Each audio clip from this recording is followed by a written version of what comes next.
Well, I wasn't planning on wrapping up Summerpalooza 4 like this, considering that the original plans was to do a top 20 Beach City episodes.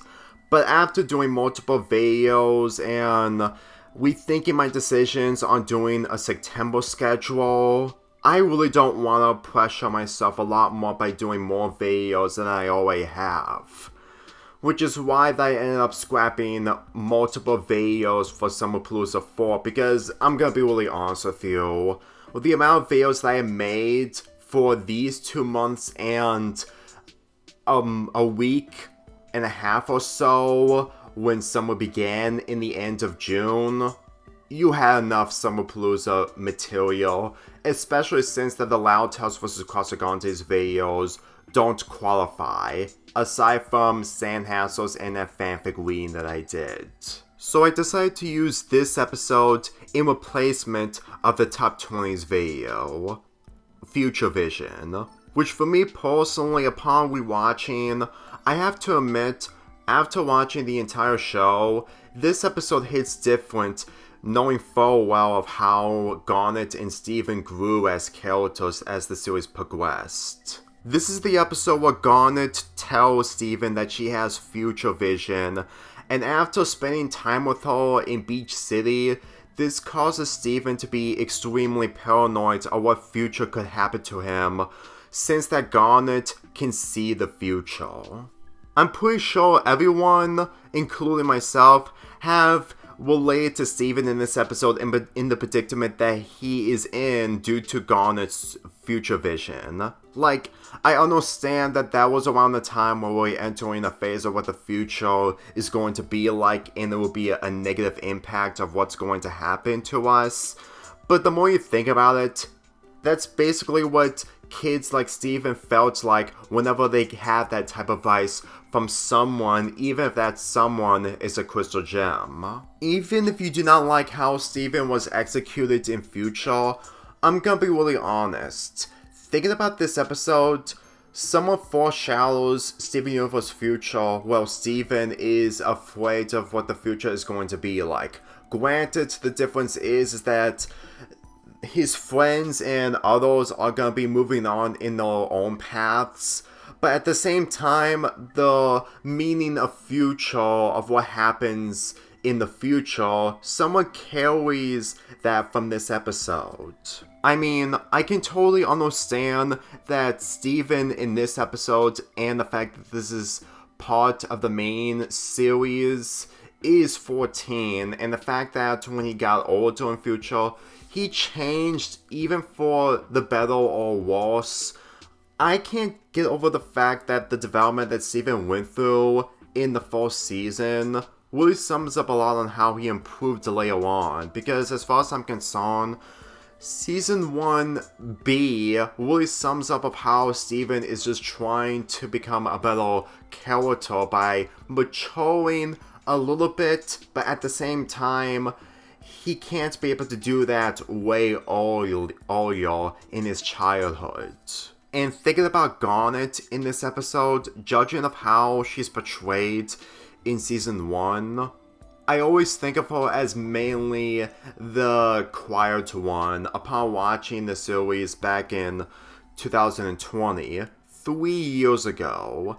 And thinking about it now, she has improved a lot more to the point that after reviewing her character in episodes before, especially in the movie, even if she wasn't a main character, aside from the song, I really felt like that she was a lot more better back then, the more I look at her 3 years ago. Sure, there are multiple episodes centering around her, especially since that last year in LGBT month I talked about her past involving Ruby and Sapphire, but the thing is, I'm focusing on Garnet and not Ruby and Sapphire, and judging of how she's portrayed in this and after the episodes before this, she really is trying to prove to Steven that she respects him, especially after everything that happened. Trust me when I say this, every child who's Steven in this episode would have been in this predicament even if the parental guardian or anyone else in the family doesn't have future vision, but still see something in the future. And as far as I'm concerned, considering that Steven didn't knew a lot in the episodes before, aside from a few occasions, it's impossible for him to resist. And as far as I'm concerned, he can't be able to think for himself, knowing full well that he is still getting development, and the fact that we're still in the first season with several episodes to wrap up season 1 before heading into season 2. Trust me when I say this. This is one of the examples onto why I can tell that Garnet has become one of the most popular characters in the entire show since that she confronted Steven.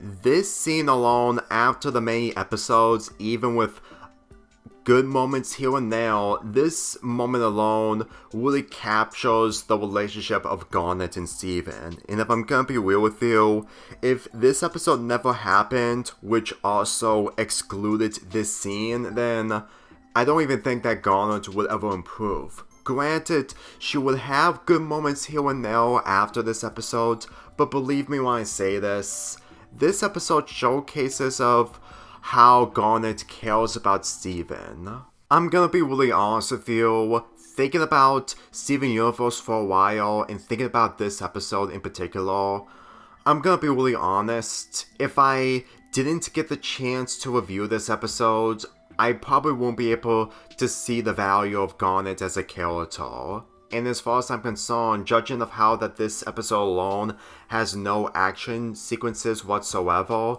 really shows to me that Steven Universe can make a really good episode without any action sequences. And that gave me the impression of how Steven Universe really improved on its own, even though that my opinions towards it somewhat changed, but not completely. Believe me when I say this, it's difficult to have an exact opinion of a show that you had back then, but years later, it slightly changes. But that gets into the point onto why I'm wrapping up Summerpalooza 4 Beach Paradise with this episode.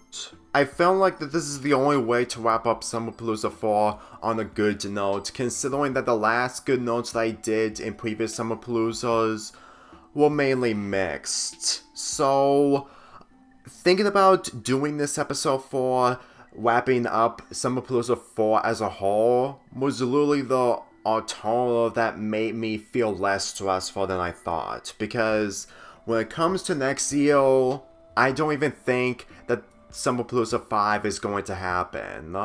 Keep in mind, there may be a possibility, but at the same time, I don't know. But there's one thing that I do know, however. If there's a chance of me doing Summerpalooza 5 next year, it will be a theme involving Steven Universe, mainly reviewing Steven Universe episodes and including future from the first day of summer to the last day of summer. Though then again, that's still a possibility.